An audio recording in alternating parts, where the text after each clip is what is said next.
¿A qué fisiopatología correspondería? ¿Alguien me lo puede comentar? Anemia, ¿no? ¿Anemia a algún tipo en especial?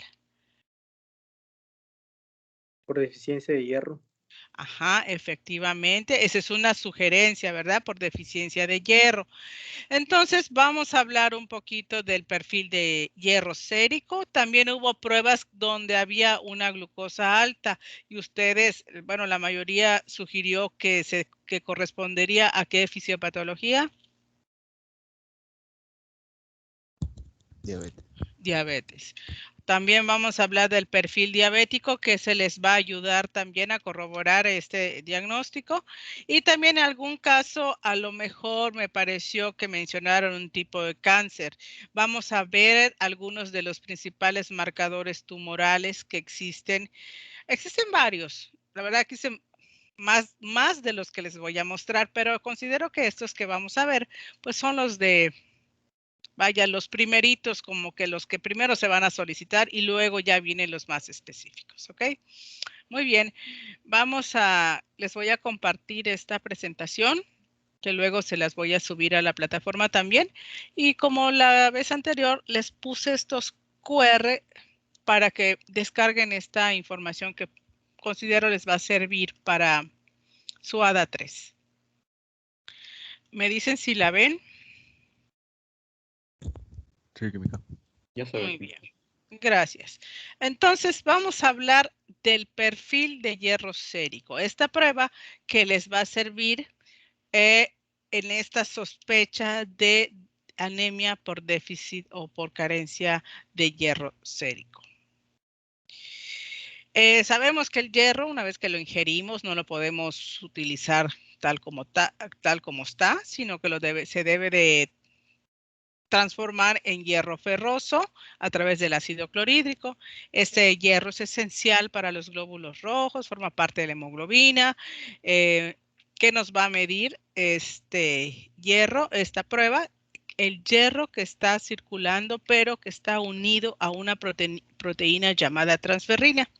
Junto a otras pruebas del metabolismo férrico, les va a permitir conocer la concentración de hierro en el organismo y detectar la anemia ferropénica o la anemia o sobrecarga de hierro. Es decir, puede detectar su deficiencia o puede ser que esté demasiado concentrada el glóbulo rojo, entonces también les va a servir esta prueba. Su estudio se solicita pues cuando se tiene una baja concentración de hemoglobina y también el tamaño de los glóbulos rojos esté disminuido. Recuerden que lo primero que tienen que solicitar es el punto de partida para solicitar esta prueba es estos datos que les va a dar la citometría hemática. A lo mejor la historia clínica, el examen físico va a ser demasiado evidente, pero siempre partan de una citometría hemática. Que la soliciten, si esta arroja resultados que son los que ustedes esperan, entonces ya pueden solicitar el perfil de hierro sérico.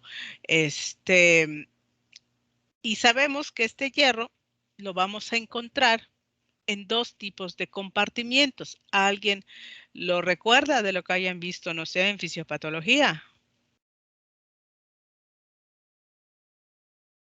¿O dónde va a estar el hierro en nuestro organismo? ¿Alguien se acuerda? ¿O si lo han visto o no lo han visto?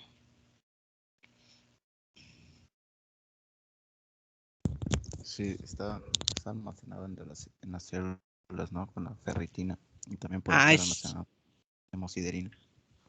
Exactamente. Puede estar como almacén, como depósito o puede estar circulante.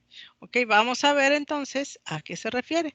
El hierro sérico lo vamos a encontrar en dos compartimientos. El de depósito, como bien dijo su compañero, en forma de ferritina y también de hemosiderina. Y también lo vamos a encontrar como hierro funcional a través de la hemoglobina, la mioglobina, la transferrina y enzimas ya sea que actúe como cofactor o como grupo prostético, es decir, como el ferroso o férrico y el grupo hemo.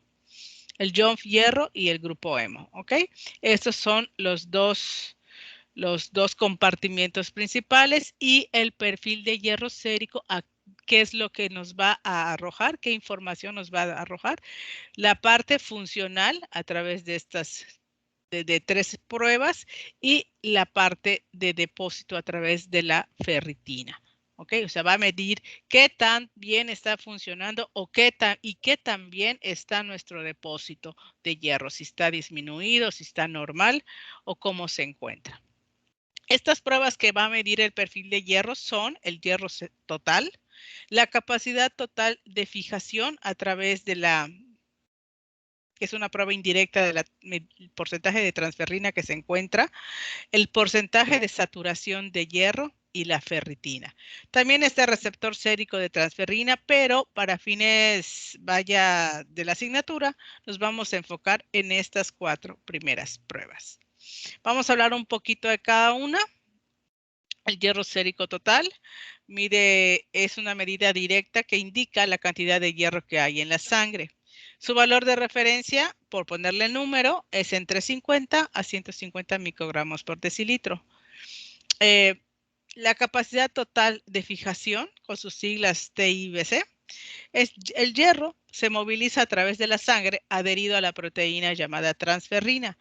Y este examen va a ayudarles a saber qué tan bien puede esta proteína transportar el hierro en la sangre. Es una medida indirecta de transferrina en condiciones normales. Se dice que 1/3 de esta proteína está circulante y está unida al hierro. Un 1/3 de la transferrina circulante está unida al hierro. ¿Okay? Sus valores de referencia van entre 300 a 360 microgramos por decilitro. El índice de saturación de la transferrina, pues como les comenté, esta transferrina es sintetizada en el hígado, posee 2 dominios homólogos de unión para el hierro férrico y se denomina apotransferrina a la proteína que no contiene hierro, y la transferrina monoférrica, o sea que solo contiene un átomo de hierro, transferrina diférrica que tiene 2 átomos. Esta es una información de la estructura de cómo está conformada la transferrina. Cuando todos los sitios de transporte están ocupados, se habla de transferrina saturada y se corresponde con alrededor de 1.4 microgramos de sérico por decilitro. No es, aquí está equivocada esta concentración. Microgramos por decilitro de transferrina. ¿Cómo se va a calcular este porcentaje? Es el hierro sérico total entre la capacidad total de fijación del hierro por 100. ¿Okay? Y ese va a ser el índice de saturación de transferrina. Y su valor de referencia es entre 20 a 50%. La capacidad total de fijación del hierro, creo que debe estar antes, me confundí. Es más alta de lo normal cuando las reservas de hierro en el cuerpo están bajas. Y esto puede ocurrir en la anemia ferropénica, como bien ustedes sugieren en su citometría hemática. También puede estar en el embarazo. El embarazo pues es una condición eventual, porque pues tiene un término, que condiciona mucho el estado físico de la mujer. A veces si una persona tiene un nivel de hemoglobina en los límites inferiores sin que esté baja, esta condición del embarazo la lleva a niveles bajos de hemoglobina. Es por eso que las personas embarazadas siempre tienen que estar tomando hierro, tienen que estar tomando suplementos para contrarrestar o para ayudar este periodo de gestación. Sobre todo, pues unos dicen al inicio, se dan una serie de suplementos, otros al final, pero siempre hay que aportarle algo porque pues es una sobrecarga hormonal o de función la que va teniendo la persona embarazada. Y los valores de capacidad total de fijación del hierro inferiores a lo normal, pues nos pueden sugerir anemia, ya sea anemia hemolítica, nivel de proteína en la sangre más bajo de lo normal, procesos inflamatorios, enfermedad hepática como la cirrosis, desnutrición, ¿sí? Disminución de los glóbulos rojos a raíz de que los intestinos no logran absorber apropiadamente la vitamina B12 y esto va a condicionar a otro tipo de anemia como viene siendo la anemia perniciosa. Y la anemia drepanocítica es otra fisiopatología que arroja información cuando la capacidad total de fijación es inferior a lo normal. ¿Ok? El otro aspecto ahora ya viene siendo el análisis del depósito de hierro, es la ferritina, y esta proteína se encuentra dentro de las células y que almacena hierro de manera que el cuerpo las puede usar posteriormente. O sea, cuando la exigencia sea mayor, entonces va a empezar a utilizar estos depósitos de hierro. Esa es su relación. Está en relación directa a las reservas o depósitos de hierro. Es el primer parámetro que se eleva en la ferropenia. También se eleva en procesos inflamatorios, ¿sí? Su valor de referencia en hombres es de 12 a 300 nanogramos por mililitro y en mujeres de 12 a 150 nanogramos por mililitro. ¿Ok? Y estos son los 4 aspectos que mide el perfil de hierro. A ustedes les va a ayudar a confirmar su sospecha de anemia, si es realmente ferropénica o es debida a otro o no ferropénica. ¿Alguna duda hasta aquí? Química, nada más en esta diapositiva anterior, la última que mencionó. Ay, creo que hay la palabra era inversa, ¿no? Relación inversa de las reservas. Sí, me parece que sí. Sí, no, nada más eso. Ok, muchas gracias. Sí, claro. La corregimos. La reviso primero y la corrijo, porque sí se me hizo, como que ahorita que la vi, como que no se me hizo agradable a la vista la redacción. Muy bien, gracias. ¿Algún comentario más?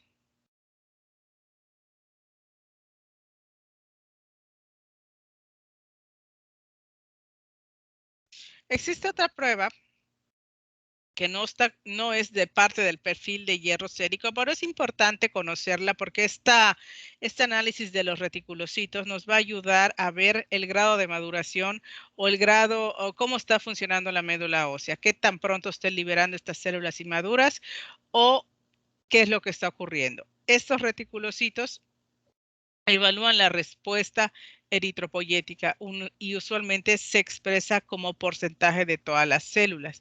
En casos de anemia, esta expresión de los resultados en porcentaje se debe corregir y expresar como recuento de reticulocitos corregido o índice reticulocitario. ¿Qué significa esto?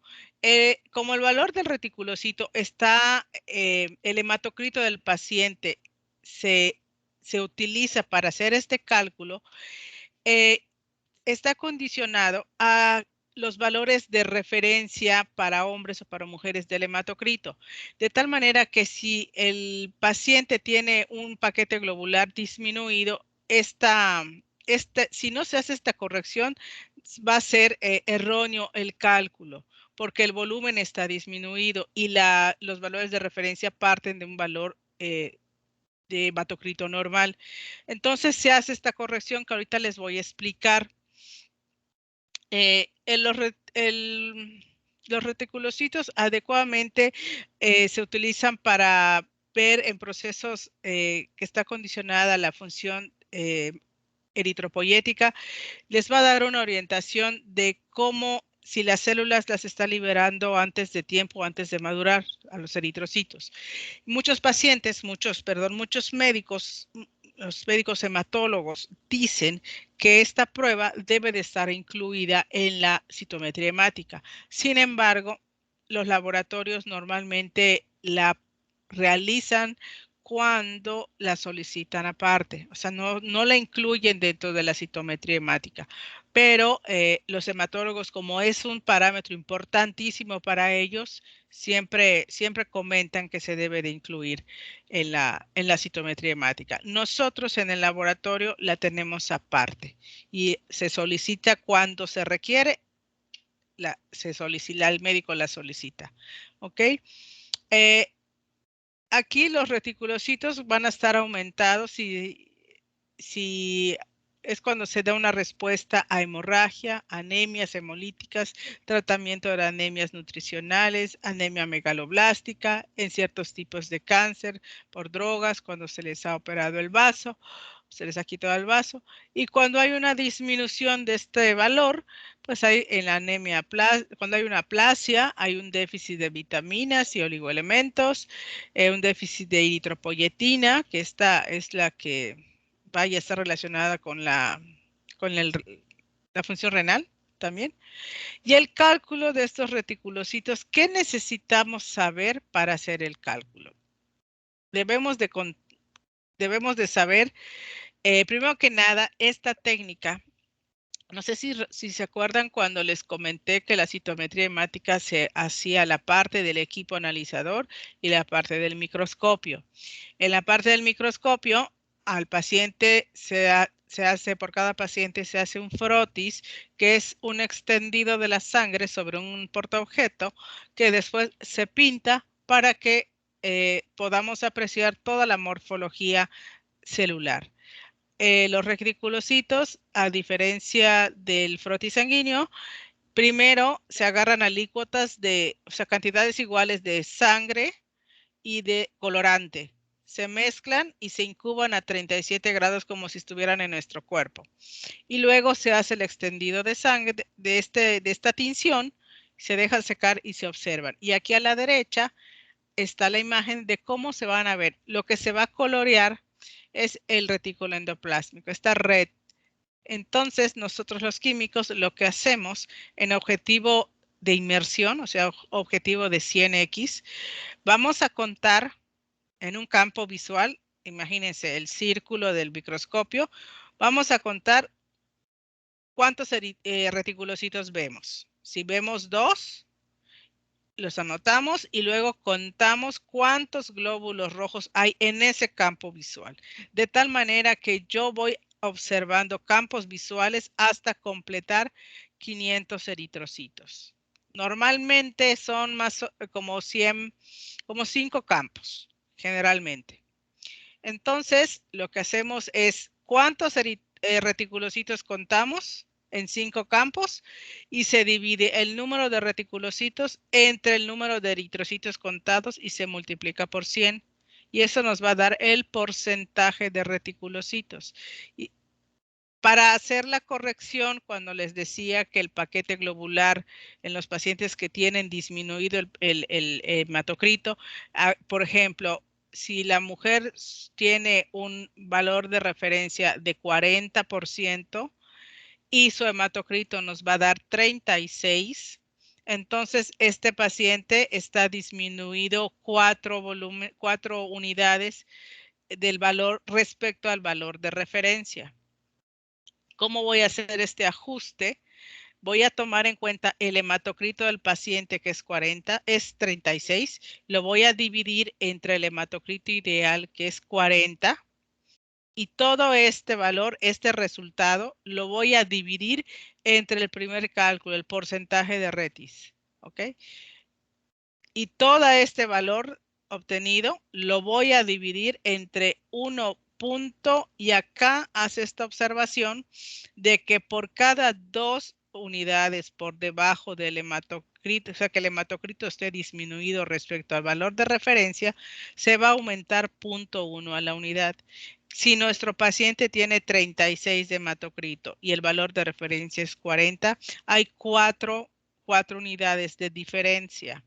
Por lo tanto, por cada 2 unidades aumento 0.1. Si tengo 4 unidades, voy a aumentar 0.2. Toda esta cifra superior la voy a dividir entre 1.2.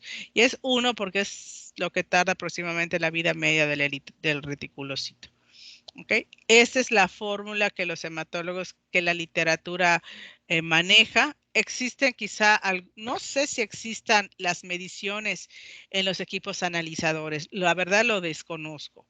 Pero este recuento, pues así se hace, ¿no? Y su valor de referencia es en el porcentaje, va de 0.5 a 1.5. Y el índice debe de ser menor de 2. ¿Ok? Mayor de 2 indica que las células están saliendo a temprana edad, más rápido de lo que normalmente debe de ser. ¿Por qué? Porque quizá la necesidad es mayor o algo está ocurriendo en nuestro paciente. ¿Alguna duda hasta aquí? No, química. Bueno, y esta tablita, pues se las pongo para que ustedes la puedan utilizar.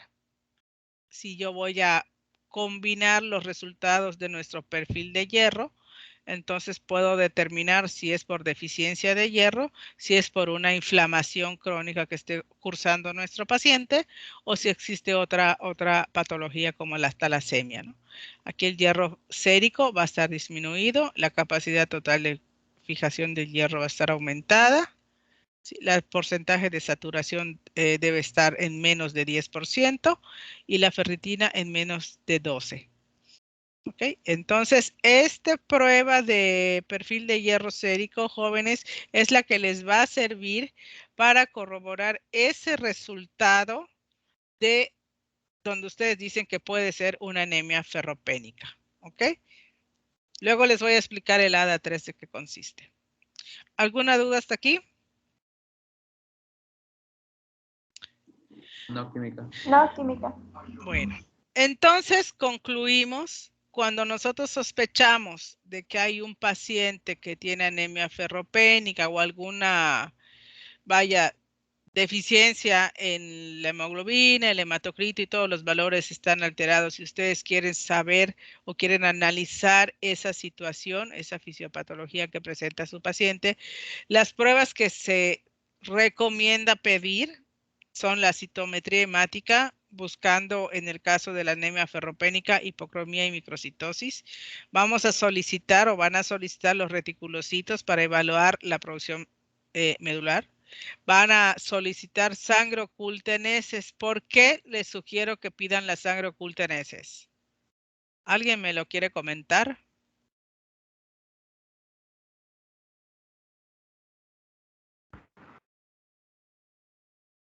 La pérdida de sangre puede causar anemia. Por supuesto, muy bien, muchas gracias. Efectivamente, y este resultado, pues, si es negativo, entonces no hay, no hay un sangrado del tubo digestivo, por ejemplo, ¿no? No está ocurriendo algo por allá. Entonces, y ya después piden el perfil de hierro, ¿de acuerdo? Claro, acuérdense también que las pruebas básicas son biometría, química, general de orina. Química de 4, química de 6 puede ser, general de orina. Esas pruebas son las de rutina y esas van a ser un punto de partida para alguna otra prueba que se pueda solicitar.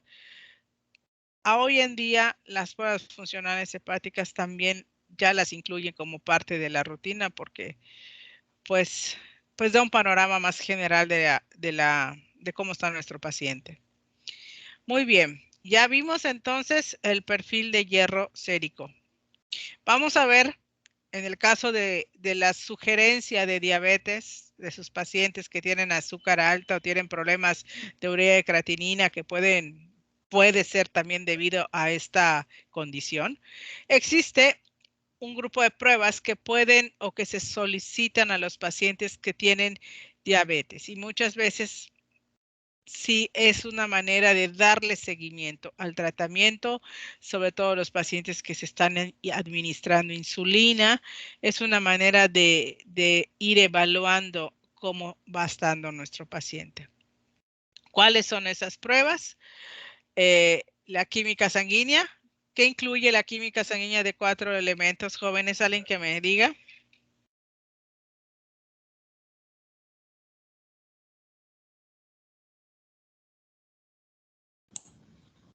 Son glucosa, urea, creatinina y ácido úrico, ¿no? Exactamente. También vamos a pedir el general de orina. ¿Por qué vamos a pedir el general de orina? ¿Alguien me lo puede comentar? ¿Se acuerdan que evaluaba la tira reactiva?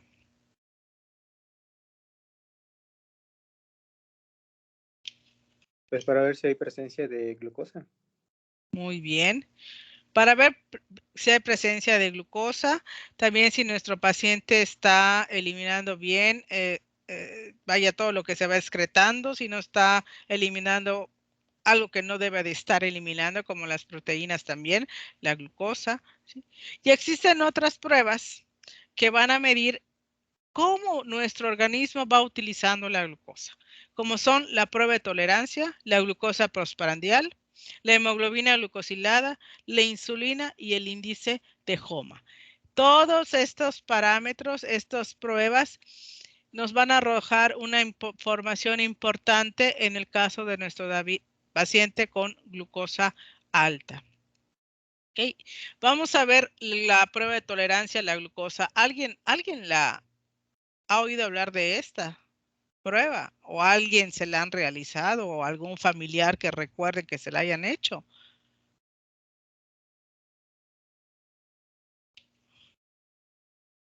No, Nadie. no, ¿No? no, química. ¿No? Bueno. No, química. Bueno, vamos entonces a ver de qué se trata. Esta prueba va a medir la respuesta del cuerpo al azúcar, a la glucosa. Esta se puede solicitar para detección de diabetes, diabetes estacional, identifica anormalidades en la manera en que el cuerpo administra la glucosa después de una comida. Aquí dice comida, pero la prueba, ¿cómo se va a realizar? Nuestro paciente va a acudir en ayuno a laboratorio. Se le va a tomar una muestra. El ayuno viene siendo mínimo de 8 horas. Acude al laboratorio, se le va a tomar esta primera muestra que nos va a decir cuánto tiene nuestro paciente de glucosa basal. ¿Okay? Luego se le va a proporcionar un concentrado de glucosa de 75 gramos en 250 mililitros. Este frasquito se lo va a tener que tomar nuestro paciente en menos de 5 minutos. No es como un refresco que lo tomas y tardas 1 hora en tomarlo. No, 5 máximo 10 minutos. Posterior a esto, vamos a esperar 30 minutos y se le vuelve a tomar una muestra de sangre a nuestro paciente. Luego a la hora y luego a las 2 horas. ¿Por qué? Porque supuestamente esta glucosa en ayuno, cuando el organismo ingiere comida o en este caso que estamos evaluando cómo va a utilizar o cómo va a metabolizar esta glucosa, es como si fuera una curva. Muchas veces esta prueba le llaman curva de tolerancia a la glucosa, porque realmente es una curva. De repente está baja y luego sube, llega un punto. A la hora llega su punto máximo y luego empieza a disminuir. De tal manera que a las 2 horas este nivel de azúcar en sangre ya debe de estar, si no igual que al principio, pero sí disminuido. ¿Ok? Es una prueba realmente, pues, la verdad, muy delicada en el aspecto que es incómodo para el paciente estar, imagínense, a cada 30 tomándote la muestra, porque esta curva de tolerancia los laboratorios no la hacen con el glucómetro, que es esa punción que te hacen en el dedo, sino que se obtiene una pequeña cantidad de muestra que se coagula, se separa y se analiza. No es a través del glucómetro. ¿De acuerdo? ¿Qué nos va a indicar este resultado? Después de esta prueba, la glucosa en sangre normal debe de ser inferior a 140 miligramos por decilitro. Si nuestro paciente si nuestro paciente está entre 140 y 199, no se puede concluir que sea un paciente diabético, sino que se dice que tiene un trastorno de tolerancia a la glucosa que hay que estudiar. Esto puede llevar a cabo, pues a lo mejor el riesgo de desarrollar diabetes o algún problema de enfermedad cardíaca. Un nivel de glucosa en sangre por arriba de 200 sí puede sugerir diabetes, la presencia de diabetes. Y aquí les pongo esta misma secuencia, ¿sí? Si es menor a 140, nuestro paciente está normal. Si su resultado es mayor de 140, pero menor de 199, tenemos un trastorno a la tolerancia de la glucosa. ¿Ok? Y ya si nuestro paciente es mayor de 200, entonces ya podemos decir que tiene diabetes tipo 2. ¿Sí? La otra prueba, que se llama glucosa postprandial, es muy semejante a la curva de tolerancia. Es más amigable, es menos invasiva porque solo se necesitan 2 punciones o 2 tomas de sangre. Esa va a medir la respuesta de nuestro cuerpo a la glucosa. Esta sí es después de una comida. Como que es más real porque el paciente va a comer, va a desayunar lo que normalmente acostumbra. Es decir, nuestro paciente va a acudir al laboratorio, se le va a tomar una muestra inicial de glucosa para saber la glucosa basal. Posterior a esta obtención de muestra, el paciente debe desayunar lo que acostumbra a comer. Nosotros, pues en el laboratorio lo que hacemos es que o el paciente lleva su desayuno o se va a la cafetería, bueno, cuando había, y desayunaba ahí, pues, no sé, lo que acostumbra, un sándwich, un refresco, un café, lo que acostumbra a comer, ¿ok? Después, terminando de ingerir sus alimentos, va a ver la hora y se haga de cuenta, terminó a las 8:30, entonces le vamos a volver a hacer la segunda toma de sangre a las 2 horas, a las 10:30 de la mañana.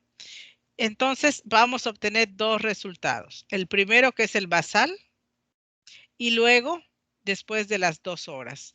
Y vamos a observar cómo está su nivel de azúcar en ambas, ¿ok? Sabemos que la regulación de los niveles de azúcar en nuestro organismo se lleva a cabo principalmente y gracias al equilibrio de 2 hormonas producidas por el páncreas, que son la insulina y el glucagón.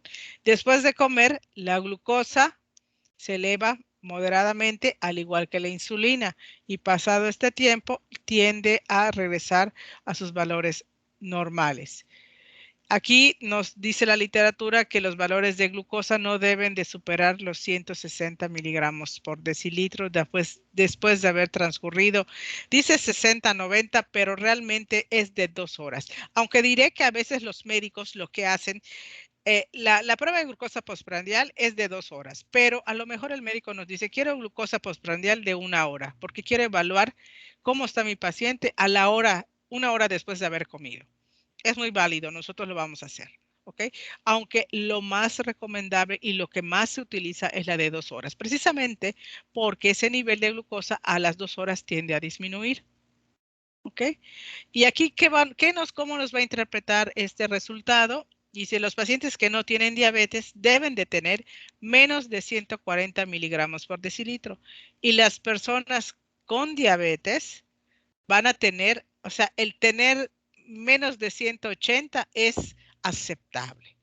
¿Okay? La persona diabética no va a, precisamente por su condición, no va a tener resultados inferiores o de 140. Con que tenga menos de 180 es un buen resultado. Okay, ya si tiene más, bueno, pues ya el médico va a valorar qué es lo que está ocurriendo, si tiene que hacer algún ajuste, o si tiene que modificar medicamentos, si tiene que modificar insulina, no lo sé. ¿Alguna duda hasta aquí de estas 2 pruebas de la glucosa, la curva de tolerancia y la glucosa postprandial? No, química.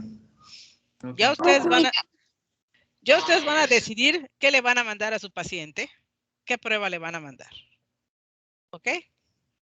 Luego vamos a ver esta prueba que es la hemoglobina glucosilada. ¿Alguien ha oído hablar de esta prueba, de este análisis? Sí, química. ¿Sí? Bueno, ¿y qué me cuentan de ella? ¿Qué saben de ella?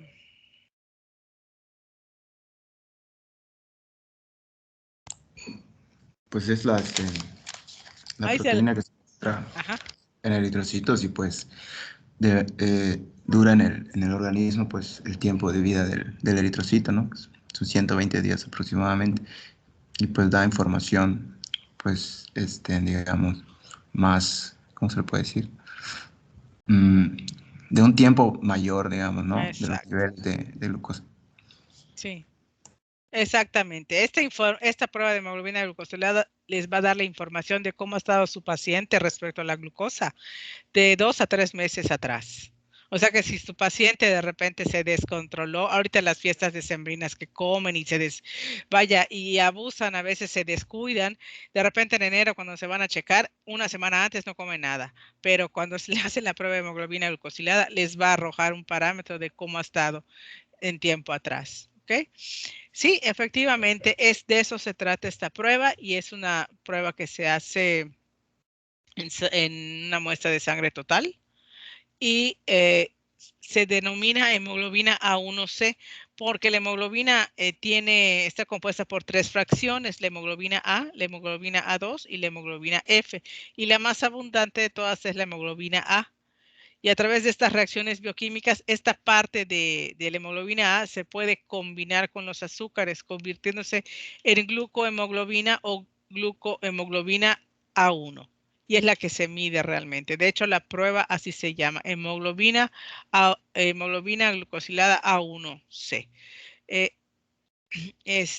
Y como comentamos, pues nos va a dar un nivel promedio de azúcar en sangre durante los últimos 2 a 3 meses. Dice, según la Asociación Americana de Diabetes, se recomienda que para personas con diabetes su valor aceptado debe de ser menor al 7%.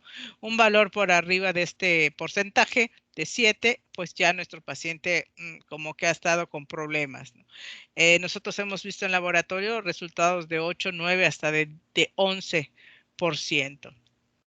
Un nivel de hemoglobina A1C normal es menor de 5.7. O sea, en pacientes que no son diabetes pueden tener 5.7 o menos. Y esto está bien. En la prediabetes se ubica entre 5.7 a 6.4. Este término de prediabetes, como que muchos no están muy de acuerdo con esta terminología porque dicen que el paciente o tiene o no tiene diabetes. Pero bueno, yo lo pongo como lo encontré en la literatura y como lo dice mi librito. La diabetes tipo 2 se ubica por encima de 6.5%. O sea, este valor, esta prueba les va a dar a ustedes una idea de cómo esté su paciente o de confirmar también si realmente es un paciente con diabetes. ¿Ok?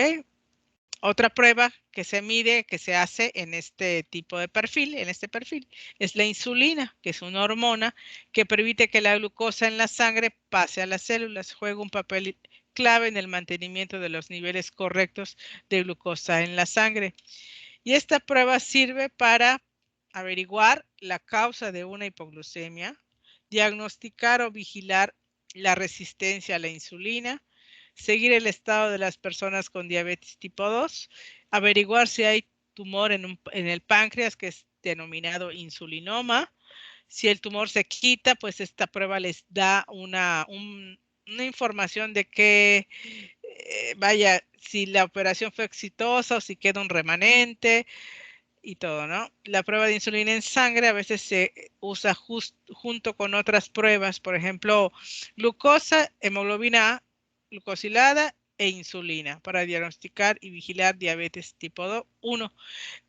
Nosotros en el laboratorio hubo un proyecto donde me parece que trabajaban con personas, era un proyecto de la SEP, sí, de la Secretaría de Educación Pública, donde valoraban a alumnos en edad primaria, a nivel primaria, precisamente era un estudio de de obesidad, donde medían la biometría, la química y medían también insulina. No sé en qué paró el proyecto porque luego cambió la administración y luego no le dieron seguimiento. Pero iban muchos pacientitos a medirse esta prueba. Esta prueba de insulina, pues es una prueba especial. De hecho, no todos los laboratorios la realizan porque se requiere de un equipo analizador especial. Y también es un poco cara, un poco costosa. ¿Para qué nos va a servir esta insulina? Este valor de insulina, pues la insulina basal es en ayuno, es de 2.5 a 24.9. Niveles elevados van a sugerir diabetes tipo 2, resistencia a la insulina, la presencia de insulinoma, hipoglucemia. Niveles disminuidos, hiperglucemia, diabetes tipo 1, pancreatitis. ¿Okay? Son las orientaciones que les va a dar estos resultados, ya sea elevados o disminuidos. Y el índice HOMA, con siglas en inglés, es Homeostatic Model Assessment, es un modelo homeostático para evaluar la resistencia a la insulina. Utiliza dos parámetros, que es la glucosa sérica, la glucosa de nuestro paciente, y la insulina, ambas en ayuno, es una división. Valora si existe un bloqueo o resistencia periférica a la acción de la insulina y evalúa indirectamente la función de las células beta del páncreas. Es una herramienta para predecir la progresión a diabetes y el síndrome metabólico. ¿Cómo se calcula? Es la glucosa total o la glucosa sérica entre la insulina. ¿Y qué nos va a arrojar este valor? ¿O qué nos va a indicar o qué nos va a sugerir? Si el puntaje obtenido es de 1.96, pues nuestro paciente está normal, no tiene ningún problema. Si nuestro paciente está entre 1.96 y 3, se sospecha de la resistencia a la insulina. Y valores superiores a 3, entonces sí existe una resistencia a la insulina. ¿Okay? ¿Algún comentario? ¿Alguna sugerencia? No sé si ustedes ya habían hablado o habían escuchado hablar de estas pruebas del perfil diabético o para pacientes con diabetes. Yo únicamente de la hemoglobina glucosilada. Ya. Ok, muy bien. ¿Alguien más? Igual química, solo de eso. Solo esa. Sí, de hecho, bueno, por ejemplo, la prueba de tolerancia a la glucosa, la curva, ya cada vez está muy poco utilizada. Usted, en la Facultad de Medicina, los estudiantes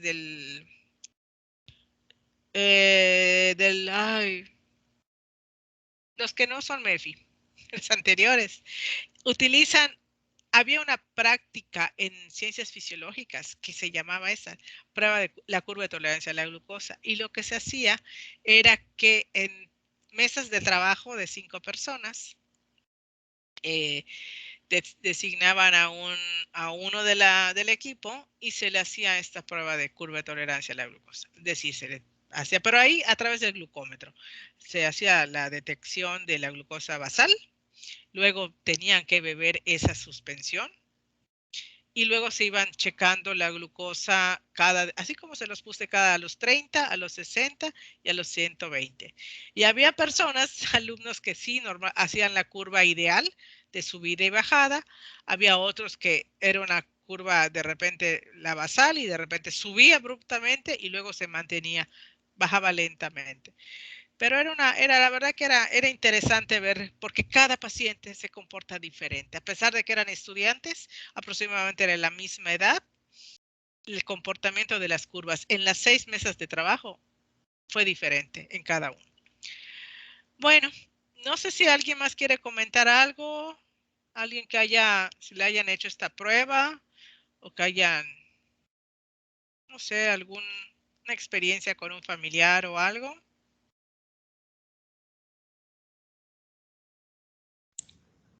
No, química. Nada.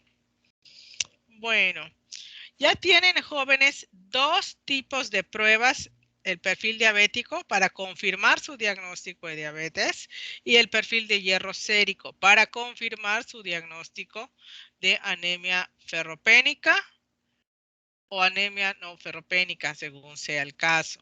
¿Okay? Vamos a hablar un poquito de otro perfil. A ver, dime. En lo que comentó de la tolerancia a la glucosa, había un rango, ¿no? De trastorno de tolerancia a la glucosa. ¿Es parecido o equivalente a prediabetes o es otra cosa? Sí, sí, lo comentamos, es como la prediabetes, ¿verdad? En la curva, ¿verdad? Sí, es que no escuché bien esa parte. Sí, ok, mira, aquí está. Aquí. Creo que lo comenté la postprandial, aquí está. Es más o menos similar, en la hemoglobina glucosilada lo comenté. Y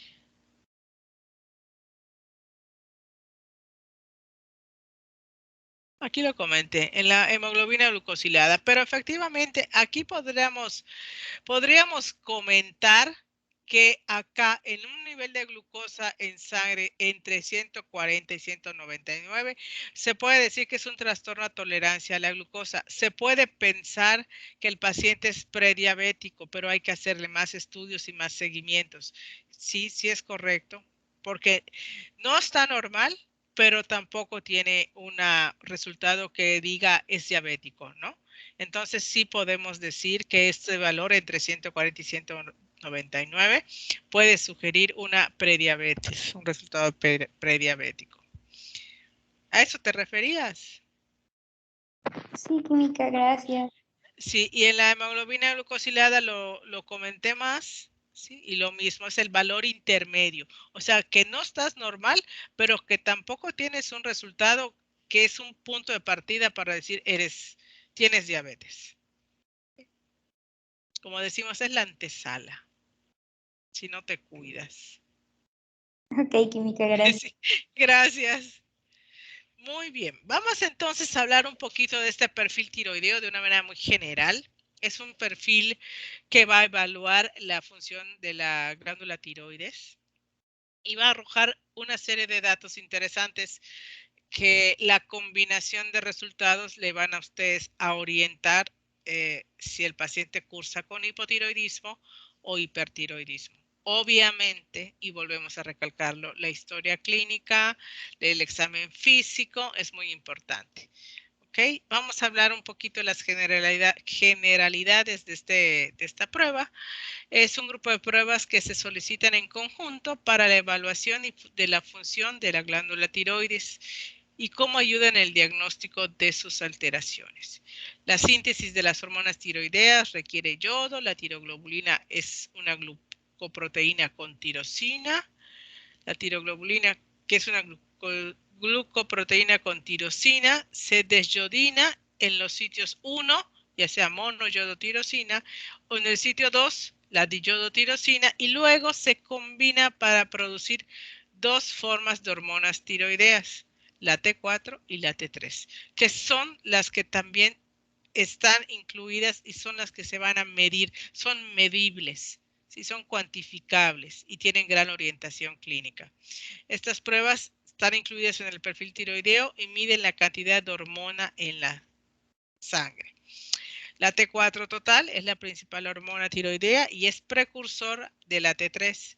La TSH es la hormona que estimula la tiroides para que se produzca T4. Y la T3 total es la forma activa de la hormona. O sea, la T4 se convierte en T3. Okay. Estas tres pruebas, estas tres hormonas, T4, TSH y T3, van a conformar el perfil tiroideo principal o básico. Muchos médicos a veces solo solicitan la TSH y dependiendo del resultado que arroje esta prueba, entonces ya decide si pide el completo o si no lo pide, si es suficiente. Entonces el perfil tiroideo completo va a incluir a la T3, T4, TSH, que viene siendo el perfil básico, más la T3 libre y la T4 libre. Vamos a comentar un poquito cada una de estas. La TSH es la hormona estimulante de la tiroides o tirotropina. Está sujeta al ritmo circadiano, es decir, que la hormona en las horas de la mañana, de la mañana a la 1 de la tarde, puede decir que se comporta de una manera normal y a partir de la 1 de la tarde empieza a elevarse y luego tiende a normalizarse más o menos hasta al día siguiente. Eso dice la literatura, que está condicionada al ritmo circadiano. No sé si es, la verdad, desconozco. No lo investigué más. ¿Alguien me quiere comentar si lo han visto en fisiopatología, algo de esto, de esta hormona?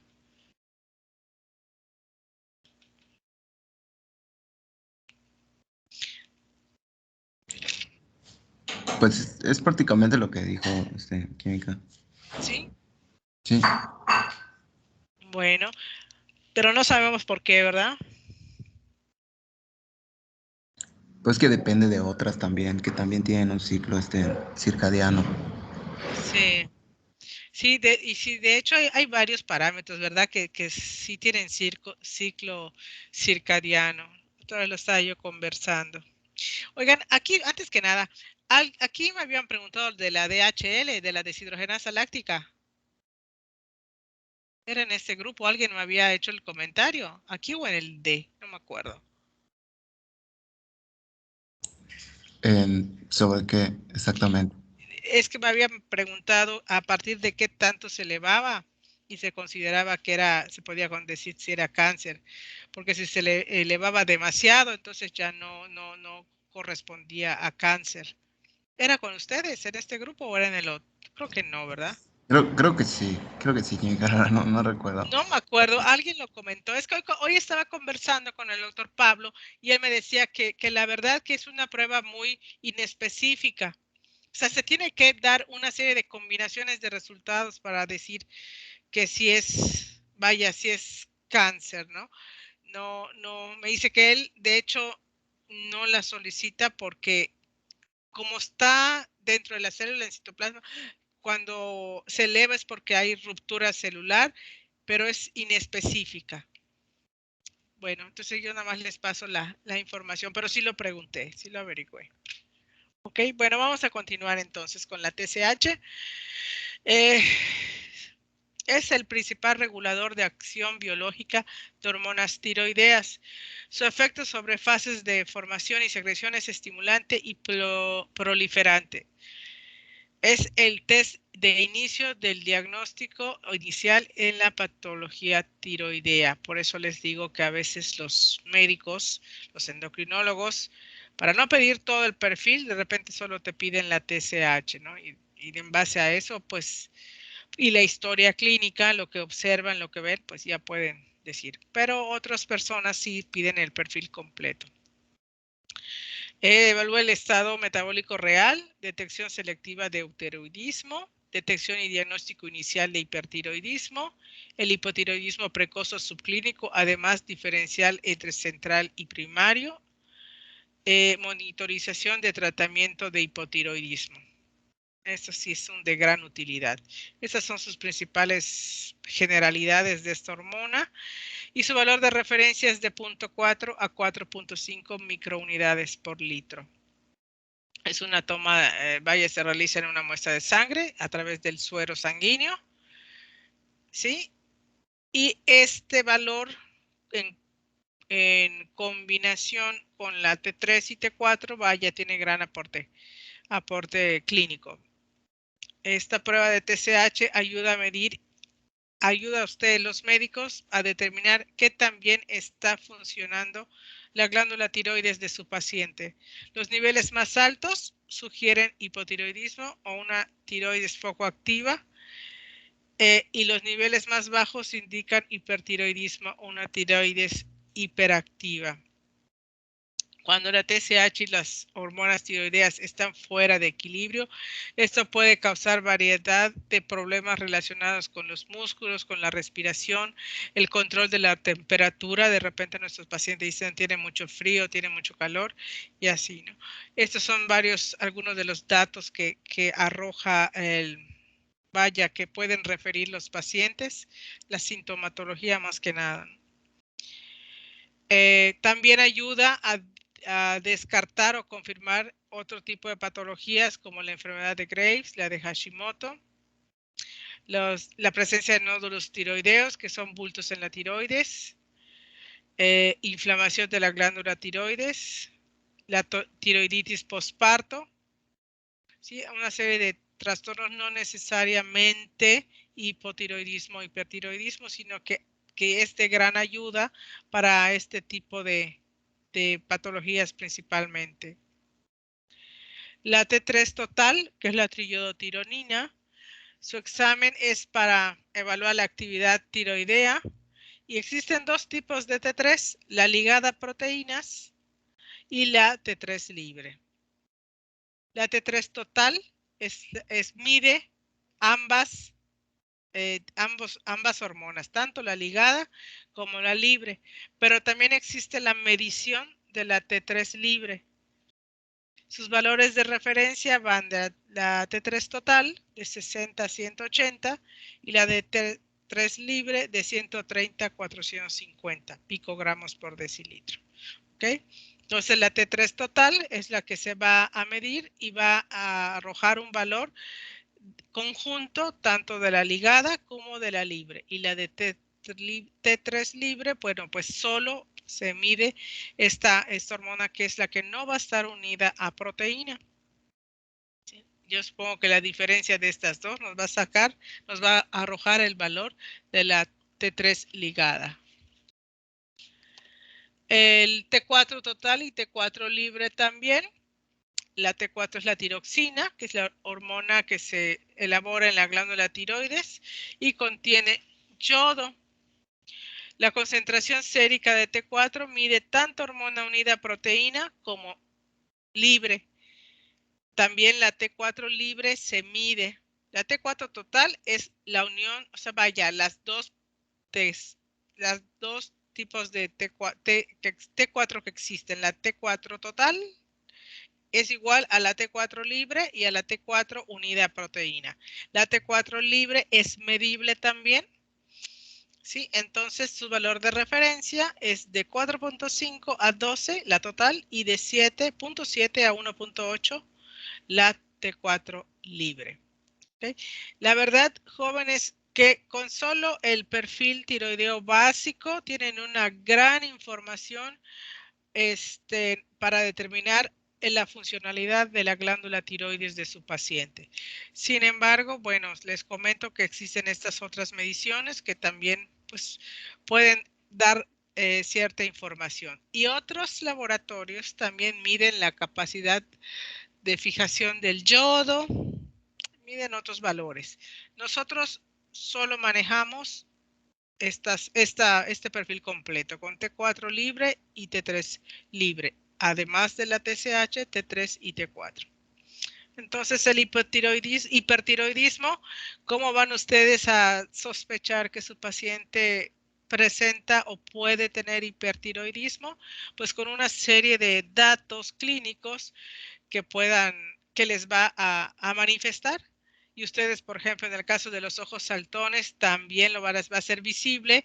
Y cuando ustedes vean a su paciente que tiene esa característica habitual del hipertiroidismo, que son los ojos saltones, inmediatamente van a sospecharlo y le van a determinar a través de las pruebas de perfil tiroideo. Además, presenta ansiedad, fatiga, un apetito incrementado, mayor sensibilidad al calor, cambios menstruales, debilidad muscular, vaya, frecuencia cardíaca rápida, así como que taquicardia, ¿no? Problemas para dormir. Ese problema para dormir es uno de los datos igual muy marcados en el hipertiroidismo. Los ojos saltones, los problemas para dormir y esta ansiedad o irritabilidad son 3 puntos importantes en la parte de la historia clínica que van a sugerir hipertiroidismo. El hipotiroidismo va a manifestar otro tipo de situaciones como son los achaques, estreñimiento, depresión, piel seca, fatiga. También el colesterol alto puede ser un indicativo de hipotiroidismo. y todas este tipo de sintomatologías o datos clínicos que ustedes pueden obtener de su paciente para sospechar algún problema o afectación de la glándula tiroides. Y aquí está la combinación de resultados y lo que puede arrojar el hipotiroidismo. Vaya, estos valores son para hipotiroidismo. Y acá estos valores de referencia para este tipo de pruebas. Vamos a considerar hasta la T3 libre como perfil tiroideo. Estas de acá abajo no las vamos a considerar por fines prácticos de nuestra asignatura. ¿De acuerdo? Y aquí les pongo otra tablita con datos sugestivos de hipotiroidismo. Les dejé, creo que en la presentación está aquí el recuadro para que ustedes puedan obtener información más precisa de este perfil. ¿Algún comentario? Sí, Dime.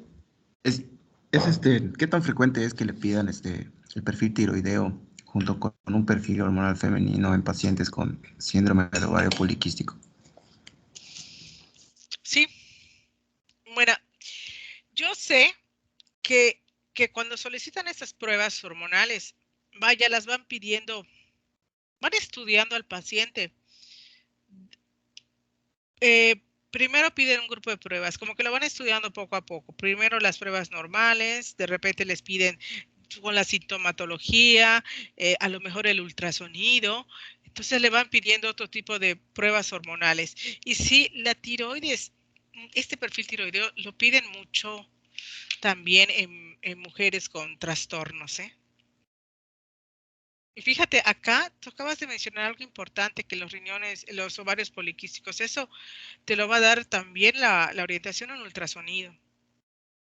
Y ya tienes que enfocar, pero sí el perfil tiroideo es bastante común en trastornos hormonales femeninos, ¿eh?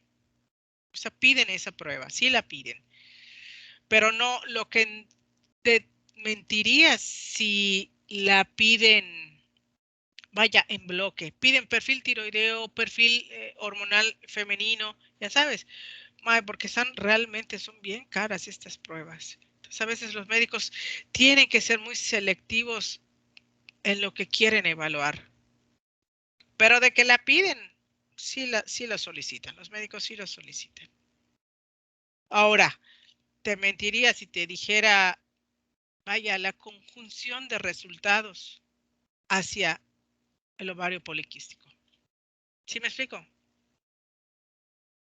Sí, química, gracias. Sí, o sea, es que la verdad que las pruebas de laboratorio, vaya, si tú pides, o sea, te arrojan una gran cantidad de información, pero lo interesante o lo complicado es cómo integrar tus resultados enfocados a un diagnóstico. ¿Sí me explico? Si tú abarcas muchos resultados, pues vas a tener un gran panorama y como que se pueden perder al momento de orientarlos al diagnóstico. Yo creo que en el caso de lo que tú me preguntas de ovario poliquístico, deben de centrarse muy bien qué es lo que dice, vaya, la literatura, los artículos nuevos, porque acuérdate que todo es una evolución constante y lo que, vaya, hace 5 años yo no conocía varias pruebas que hoy en día ya existen, ¿no? Entonces, sí tienen que estudiar muy bien la fisiopatología y qué pruebas pedir específicamente para que no se pierdan en el camino. ¿De acuerdo? Sí, química, gracias. Sí. Bueno, vamos a hablar, ¿qué hora es, Híjole, bueno, vamos a hablar un poquito de estos marcadores tumorales. Estamos hablando ya propiamente de que nuestro paciente tiene una afectación maligna, un tumor maligno o sospechan de un tumor maligno y lo que vamos a hacer o lo que se va a hacer es analizarlo a través de estos marcadores tumorales que son sustancias que liberan los tumores hacia el torrente circulatorio y de alguna manera son cuantificables y son orientativas porque Vaya, estos marcadores tumorales, a no ser que sea el ovario, que es específico, algunos te van a arrojar, bueno, puede ser una afectación del pulmón, del ovario, de varios órganos. Te van a dar una orientación, pero no van a ser concluyentes. A no ser que también sea el antígeno prostático, por ejemplo, que está muy enfocado a cáncer de próstata. El antígeno sea 125, que está muy enfocado a ovario. Y los demás, hay una gran variedad de afectaciones sugestivas. Y vamos a ver un poquito de qué se trata. Un marcador tumoral es una sustancia en las células cancerosas o en otro tipo de células del cuerpo que está presente o se produce en respuesta al cáncer o algunas afecciones benignas, o sea, no cancerosas. Eso nos va a dar un punto de partida porque hay padecimientos que pueden ser benignos y otros que pueden ser malignos. Entonces, dependiendo de lo que obtengamos, ya se puede hacer su diagnóstico. El marcador tumoral ofrece información sobre el cáncer, como el grado de malignidad, si es posible usar terapia dirigida o si el cáncer responde al tratamiento. O sea, va a evaluar también qué tan rápido se disemina. En aquellos pacientes, por ejemplo, que tienen, no sé, algún trastorno que les quitan, por ejemplo, el cáncer de mama, que de repente les quitan todo el tumor, hacen una resección bastante buena y están en tratamiento y de repente ya está mejor, pero se tiene que ir monitoreando este paciente con los marcadores, con la mamografía y de repente, ¡brum!, se dispara su resultado. Se hacen los estudios y que ya tiene una reincidencia o ya tiene un nódulo. Entonces, estos marcadores sirven mucho para dar seguimiento, no solo en la detección, sino también durante una extirpación, algún tratamiento, la quimioterapia. Dan mucha información de cómo va evolucionando este padecimiento.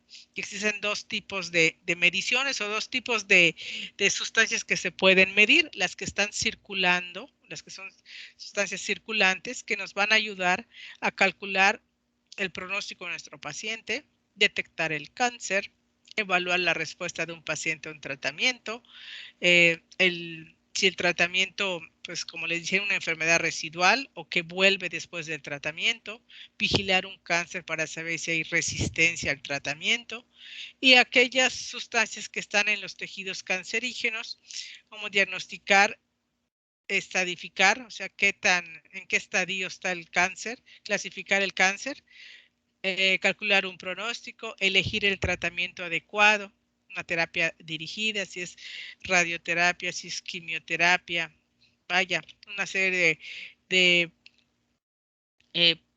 ¿cómo se llama?, de actividades o de tratamientos hoy en día. Y estos marcadores, dependiendo del resultado, pues a veces dice el médico, ¿vale la pena? ¿No vale la pena? Hacemos esto, vemos cómo responde su organismo. En fin, son pruebas que la verdad quisiera no tener que pasar por ellas. Pero bueno, ustedes son médicos, van a ser médicos y tienen que conocer que existen estas pruebas. Y en el dado caso, al momento de dar alguna información a los familiares, al paciente, acuérdense que sean empáticos al momento de hacerlo.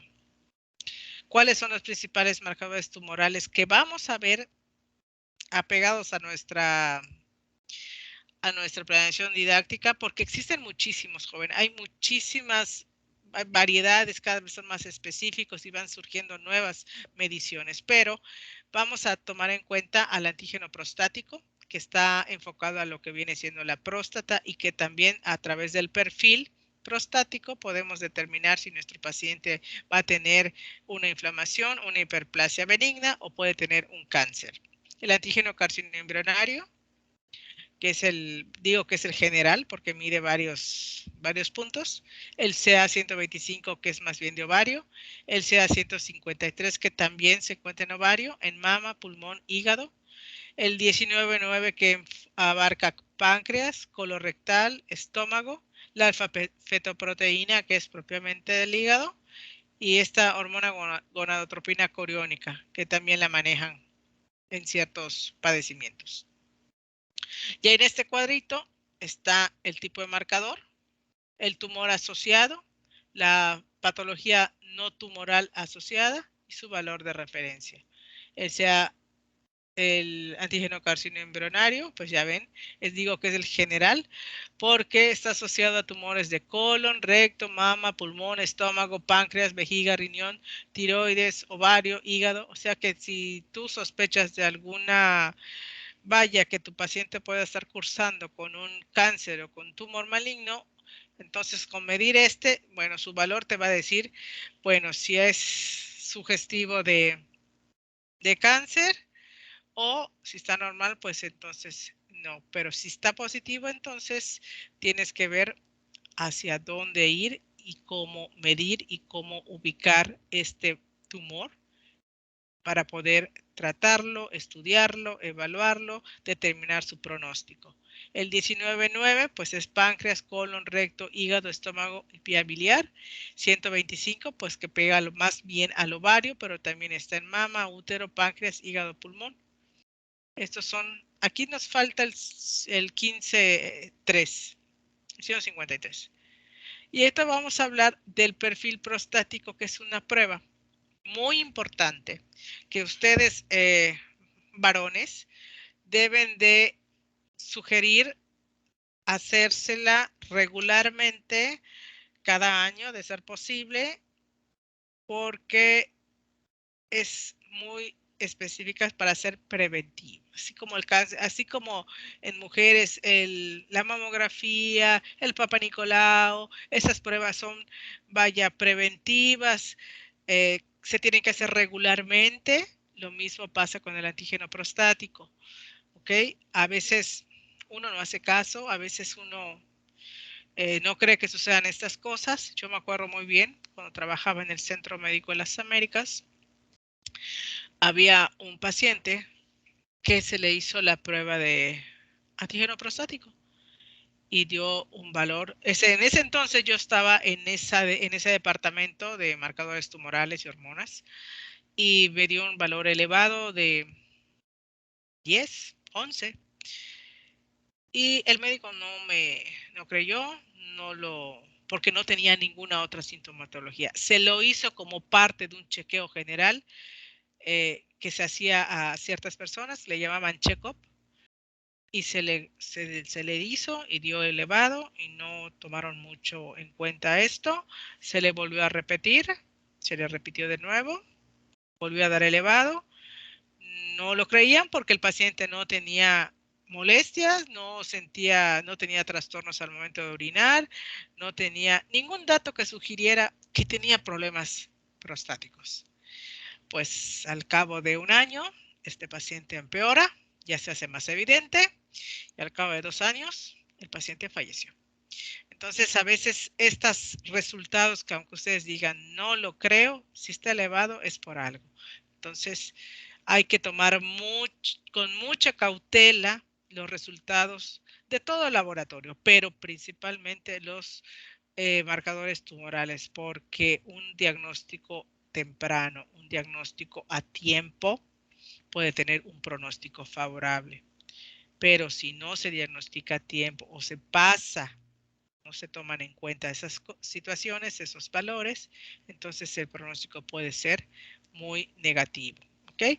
Entonces vámonos al perfil prostático, que nos sirve para detectar el cáncer de próstata. El antígeno prostático específico, o PSA, es una proteína producida por las células normales, así como por células malignas de la glándula prostática. El análisis del PSA mide la concentración del antígeno prostático en la sangre de un hombre o de un varón. Su valor de referencia es no mayor a 4. De 4 a 19 está en el límite, así como decimos, es una alerta y hay que darle seguimiento. ¿Okay? Y ya cuando el valor es mayor de 10 nanogramos, ya hay un riesgo de padecer cáncer prostático. Existe otra fracción que es el antígeno prostático libre.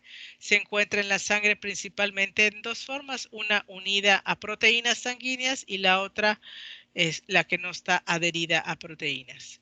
La prueba del porcentaje de PSA libre es la proporción de la cantidad de antígeno prostático que circula libre en comparación con el total del nivel. Y esto nos va a servir para calcular un índice que nos va a clasificar nuestra situación, la situación prostática de nuestro paciente en dos tipos.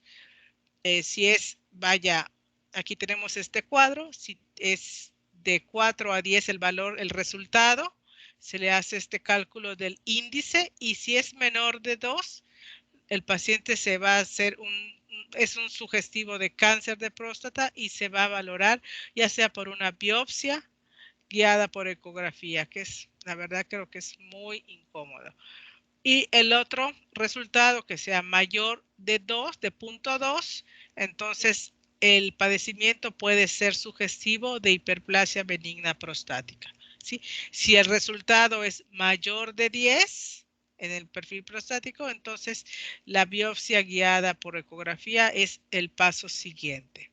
¿Okay? Entonces, lo que ustedes tienen que considerar, qué valor les va a arrojar el perfil prostático y cómo van a ubicar a su paciente, si es una hiperplasia benigna o si es un valor, un resultado sugestivo a cáncer de próstata. Y el perfil prostático lo que va a medir es el antígeno prostático total, la fracción libre y el índice. Estos son 3 datos y va a ser de gran importancia en el diagnóstico prematuro del cáncer de próstata. No sé si tengan algún comentario, alguna duda hasta aquí. No me quiero pasar, ya son las 7:05, jóvenes, perdónenme. No, química, todo claro. ¿Algún comentario? Esto es lo que vamos a ver, o bueno, más bien va a estar enfocalizado, ¿no? Con esta hada 3. Efectivamente. Sí, sí, Julie. Estos 3, por eso la corrí, por eso moví el orden, para que el hada ya está disponible en la plataforma. ¿Qué es lo que van a hacer ustedes? Está muy clara la información. De los resultados evaluados en el hada 1, van a escoger 2 resultados y me van a comprobar que lo que ustedes sugieren me van a comprobar la fisiopatología sugerida. Como están también la hoja de resultados, donde ustedes pueden, lo que yo quiero que este paciente que yo digo que tiene diabetes, realmente tenga diabetes. Entonces, están las hojas en Word, pueden descargarlas, no las llenen para que sus demás compañeros puedan utilizarlas. Descárguensela y trabajen sobre ellas. Entonces, se van a confirmar 2 de los resultados o 2 de las fisiopatologías del hada 1, la que ustedes quieran. Preséntemelo de una manera bien, homogénea, de tal manera que esté estructurado. Solo me lo pueden entregar en PDF. El tipo de letra es Times Roman, el número 12. Pueden incluir imágenes, lo que ustedes quieran. Como les dije, la forma como ustedes presenten sus trabajos es la forma como ustedes quieren llegar a ser. ¿Ok? Yo no soy muy exigente, jóvenes, la verdad, pero sí me gusta que se aprovechen lo que se les está brindando. Chica, no pude entrar a tiempo en la clase, pero pues al final sí siento. Muy bien, perfecto.